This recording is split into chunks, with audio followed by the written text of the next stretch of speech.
Hello, friends, and thanks for joining. Today, we're going to look at what it means to abide in Christ. The first thing I want to ask you is what do you think of when you hear the word abide?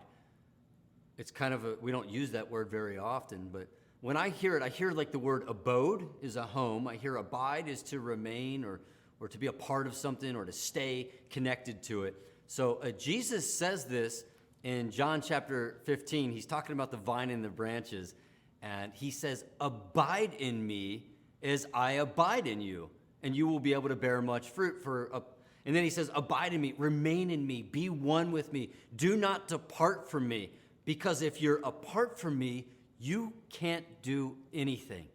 And for the longest time, I would just go to church, and I would be like, cool, I'm just going to abide in Christ. I didn't even know what the heck it meant, and maybe you're feeling the same way right now. Like, what does it literally mean to abide in you and you to abide in me?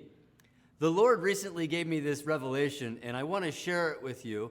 And I want you to picture this. I have a prop right here, this little light bulb, and I have an extension cord.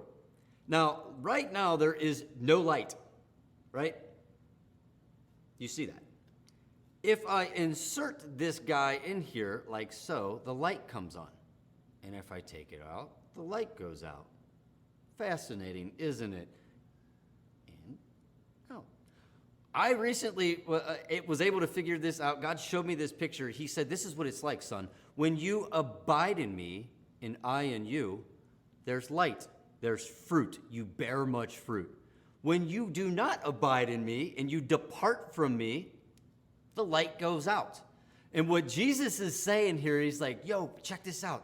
I want you to live inside of me as I live inside. It's the male-female connection right here. Jesus is saying, I want us to be one, just like these two are one right here. Because when they're connected, when they're fused together, when they're joined, when they abide in one another and they remain in one another and do not depart from one another, fruit comes forth, light comes forth.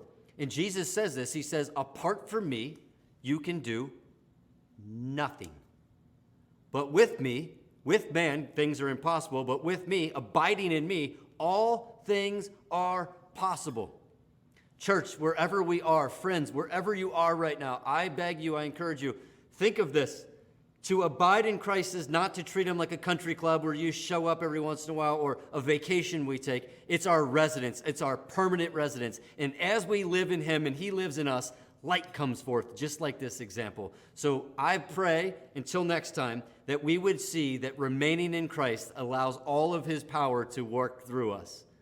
Thank you for tuning in. Until next time, abide in Christ and let him abide in you.